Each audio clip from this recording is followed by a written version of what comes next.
Estava precisando muito e choveu bastante. E a chuva da última terça-feira elevou realmente o nível de alguns reservatórios aqui na região, principalmente rios. O rio Piracicaba, por exemplo, mudou totalmente de paisagem em 2 dias. Até as chuvas, o que se via no leito do Piracicaba era essa imagem. Pouca água, muitas pedras e poluição. Mas bastou a forte tempestade desta semana para a vazão subir 270% em relação à média para setembro. Essas imagens do rio estão sendo divulgadas nas redes sociais.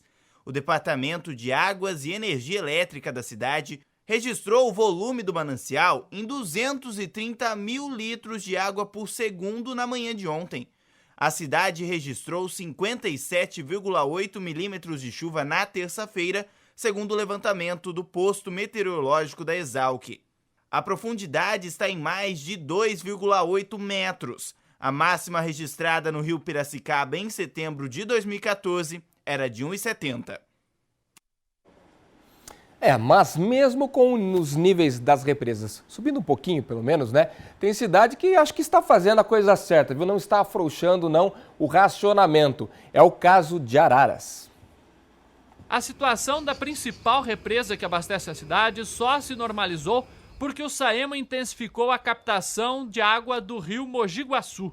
Mas o racionamento de água na cidade continua sem data para acabar. A fiscalização está mais intensa e a punição mais pesada. Desde outubro do ano passado, quando começou o racionamento, foram 1.400 multas.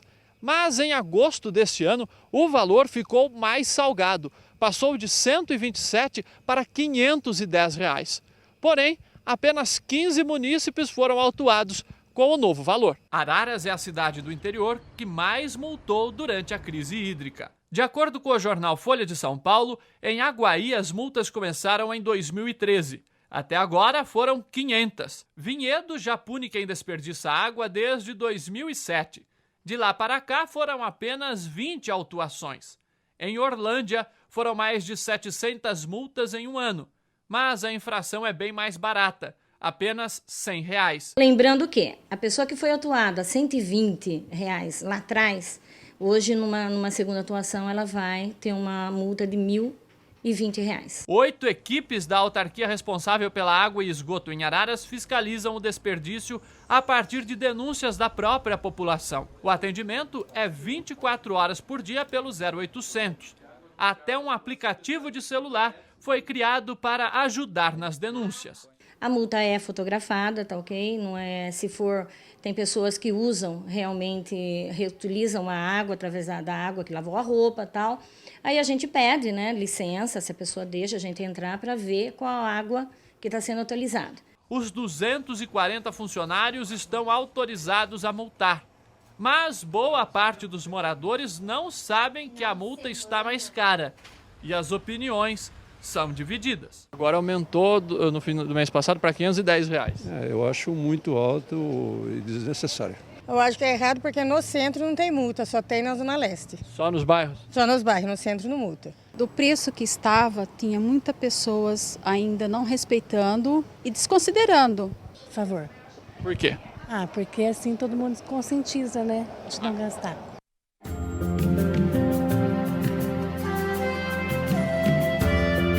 A quinta-feira amanheceu com um tempo nublado. Pode chover a qualquer hora do dia. A mínima hoje em Rio Claro foi de 16 graus e a máxima chega aos 24. Amanhã, sexta-feira, previsão de chuva durante todo o dia. Mínima de 18 e máxima de 23. O sábado, a tendência é a mesma. Mais chuva e temperaturas amenas. Mínima de 17 e máxima de 22 graus.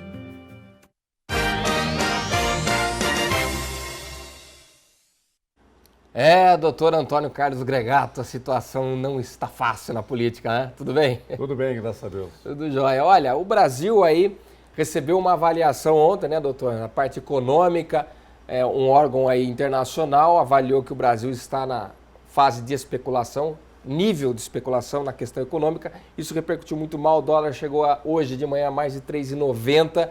E aí, na verdade, eu quero conversar com o doutor Gregato sobre a repercussão política dessa situação. Parece que o Congresso não está se entendendo muito não, né? Paulo, você fez uma colocação sábia. Eu tenho observado que o Congresso Nacional, que é dividido entre o Senado e a Câmara, eles não se entendem. São duas casas de leis e eles não se entendem. Veja bem, há um pronunciamento, há uma votação na Câmara, ela vai para o Senado modifica, melhora ou às vezes piora, volta para a Câmara faz o quê? Rejeita tudo aquilo que foi feito. E agora joga o resultado nas mãos da presidente, que pode aprovar, como também pode vetar alguma coisa. Então, essa repercussão que você colocou, que é uma repercussão, assim, vamos dizer, de ordem financeira, de ordem econômica, ela também tem vamos dizer, um amargor político, porque você pode ver que os próprios membros do governo, os líderes do governo, tanto na Câmara como no Senado, têm ideias diferentes sobre o que aconteceu. Isso é importante ver que eles não falam a mesma língua, eles não jogam no mesmo time. Exemplo disso, a gente até separou aqui, doutor, duas frases interessantes, publicadas inclusive aí nos grandes meios de comunicação. Uma do José Guimarães, do PT do Ceará, base do governo, dizendo que o rebaixamento de uma agência do fim do mundo não vai diminuir o ânimo do governo em buscar soluções para problemas na economia. E é claro que quem está torcendo para piorar comemora a situação.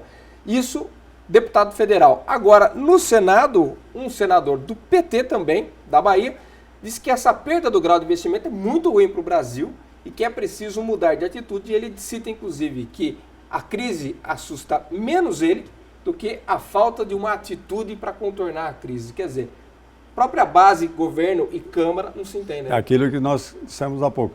O senador me parece que é o mais coerente de todos na sua análise.